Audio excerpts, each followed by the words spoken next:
Chapter 14 explains the process of gene expression. In gene expression, we have inherited traits that are encoded in genes. They are expressed as a phenotype in the organism. So what's happening here is that we're going from DNA, or a sequence of nucleotides, to a protein, or a sequence of amino acids. In gene expression, the gene, or the DNA sequence that codes for a specific protein, directs the synthesis of RNA, and in turn, RNA directs the synthesis of proteins. So in Chapter 13, we discuss DNA replication, where we go from a DNA molecule to an identical DNA molecule. And this is important in inheritance. We have to pass on correct genetic information to the next generation of cells. But in gene expression, we have to change our language just a little bit. In gene expression, we're going from a small piece of DNA, a small section of DNA, to RNA. Now, I like to think of this as sort of rewriting our gene sequence. In the process of transcription, we're sort of changing the dialect of our nucleotides. And this is a really common analogy that we use in gene expression. They're sort of writing terms or language terms, I guess is more accurate. But in the process of transcription, we're going from DNA to RNA. And we'll talk about the sequence of RNA in just a little bit. But overall, they are very similar molecules with some very minor changes. It's sort of like going from American English to British English or vice versa. You can understand the language. It's coding the same sort of thing. You're hearing the same words, but there are some differences. So in transcription, we're keeping the nucleotide language. We're just changing our dialect a little bit. In the second half, we're actually going to change our language. In the second half, we go from the language of nucleotides to the language of amino acids.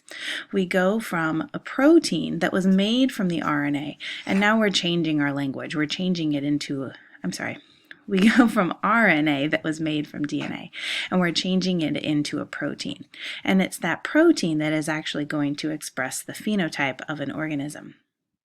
So let's say we were talking about a gene that coded for fur color. So on the first slide in this chapter, we have a couple of wild donkeys, and we have one that is white and one that is brown. And let's say that white donkey is a homozygous recessive for white fur, and her baby donkey is heterozygous for brown fur. Now that donkey would have gotten his brown allele from a dad, but what's actually going on here is that gene, that fur color gene, is encoding two different proteins in those individuals. In the individual with the brown fur, it's coding a protein for brown color pigment. But in the white donkey, it's basically a dysfunctional gene. It's a gene, but it doesn't code for a protein that produces any pigment that is colored. And so you get a white donkey instead of the brown donkey when it is homozygous recessive. And so we're going from the gene for fur color, to an RNA sequence, and then ultimately that RNA sequence is going to code for the protein that is that pigment. So there are two major steps in gene expression, and we need those two steps because the first thing we need to do is take our gene sequence, our small gene sequence, this little couple thousand or maybe even shorter nucleotide sequence out of our billions of nucleotides of DNA. So that's what the first process is. In the process of transcription, we take that little piece of DNA and we put it into an mRNA molecule that can be moved out and turned into a protein.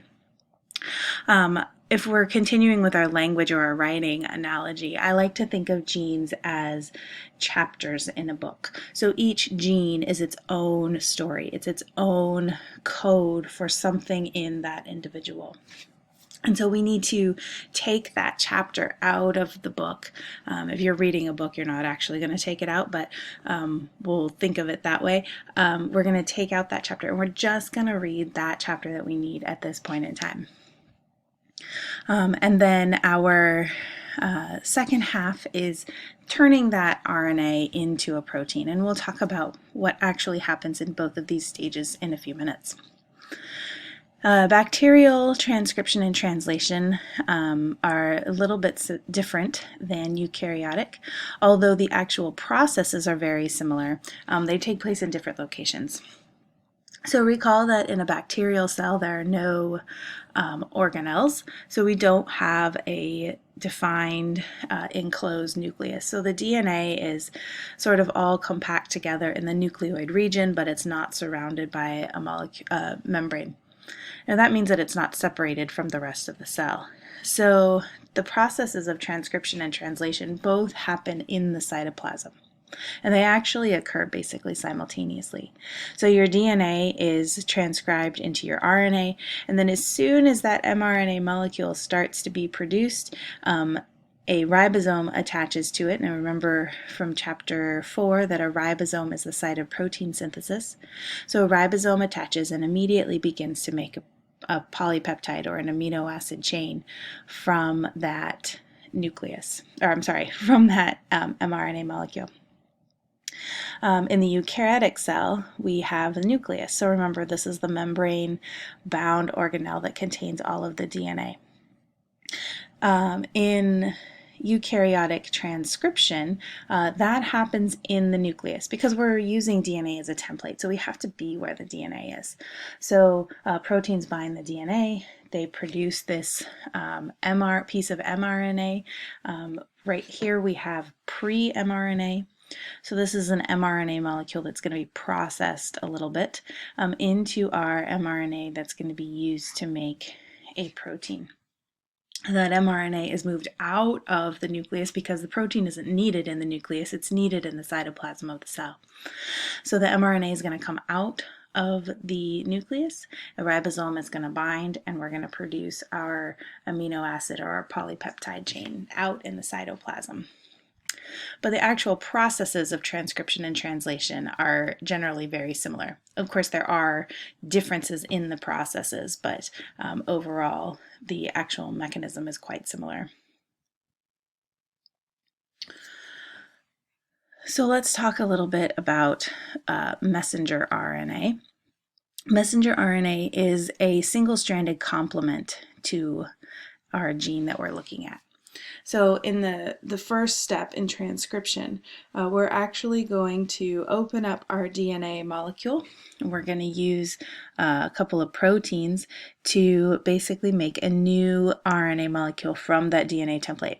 So this process is actually quite similar to DNA replication. And then that mRNA acts as a link between the DNA and the protein.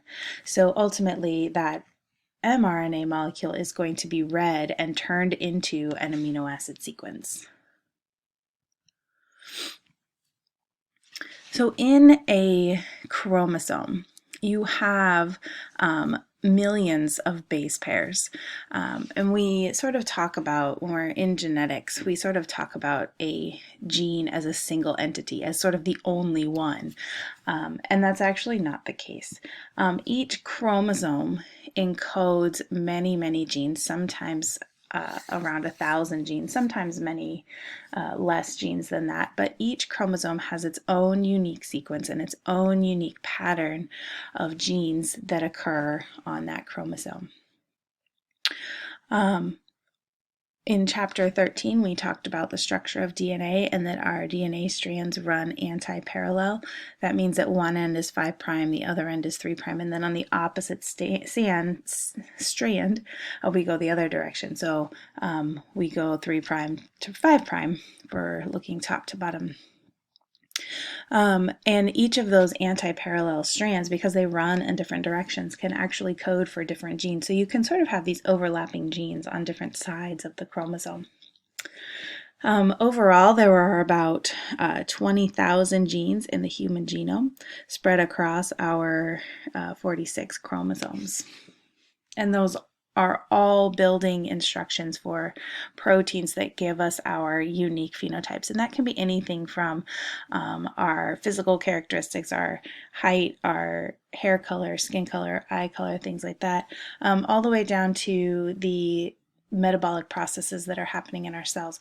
Genes are controlling all of those, and there are proteins for all of those genes and all of those functions in our bodies. This genetic code and the process of gene expression is universal across all living organisms. So what I mean by this is that the actual code, the code that goes from DNA to messenger RNA to protein, is the same. So if you have a sequence of nucleotides in your mRNA, it's always going to code for the same amino acid, no matter what organism you're in. So for example, the code CCG codes for the amino acid proline in all organisms that have been studied. Now this is important for two reasons. Actually three. One is evolution. This universal genetic code suggests that all living organisms are related back to a common ancestor that used this genetic code, and that genetic code has been modified over time to give us all of these different forms of living organisms on Earth. One thing that's really helpful in a laboratory setting is that you can take genes from one organism and you can express them in another, because that code is the same and the process that turns on these genes and expresses these genes is the same. So here we have sort of an outrageous example, but there are lots of other things we could talk about. This is the firefly gene or the jellyfish gene being expressed in organisms that are clearly not fireflies or jellyfish. Now these genes are often used as what we call reporter genes. They are put into a DNA sequence, and then when that sequence is expressed naturally, it also expresses that firefly gene or that jellyfish gene, and then you can see where that gene is being expressed.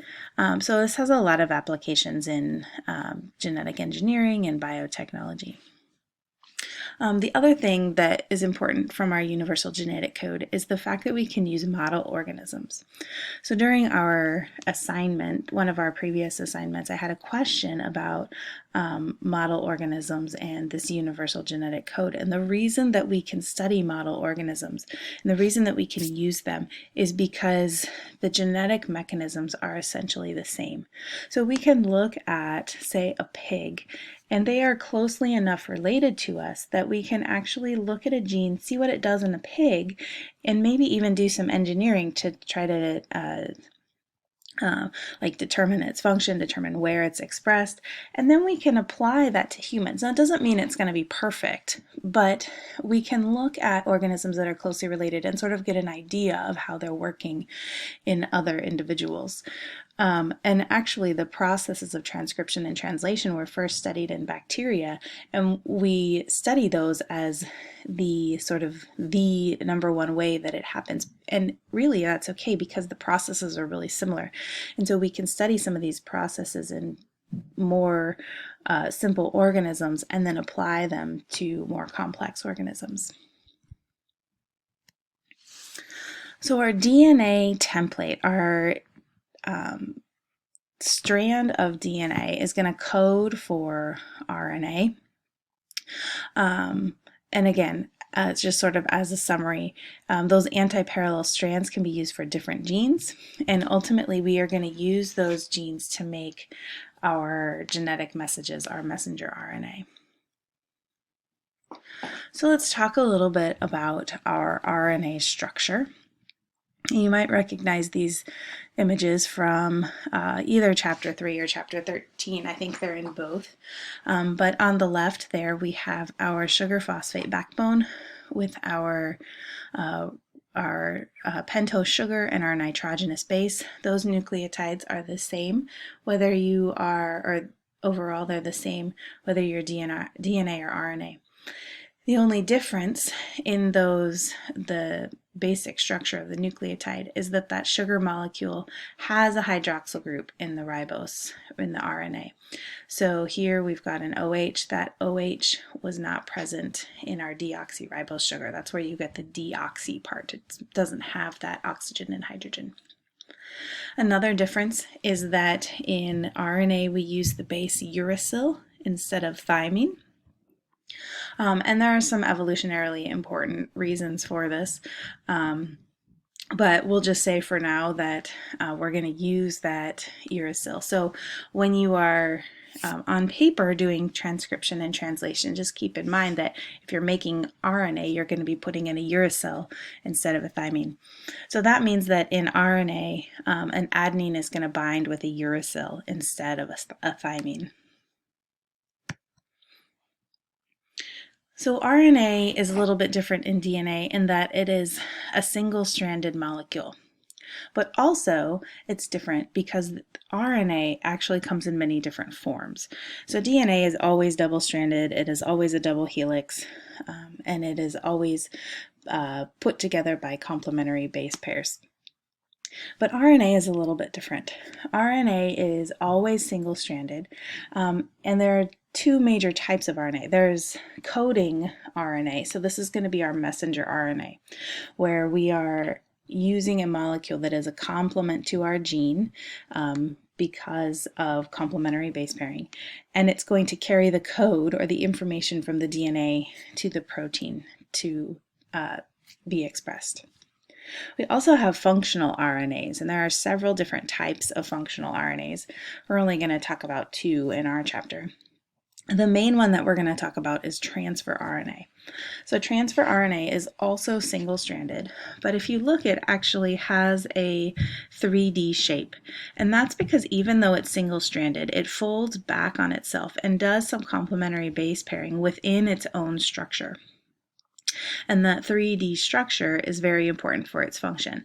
It is going to, on one end, recognize the sequence of the messenger RNA, and on the other end, bring the corresponding amino acid into the growing polypeptide chain. Now there's a third type of RNA called ribosomal RNA, and I'll talk about that in just a minute.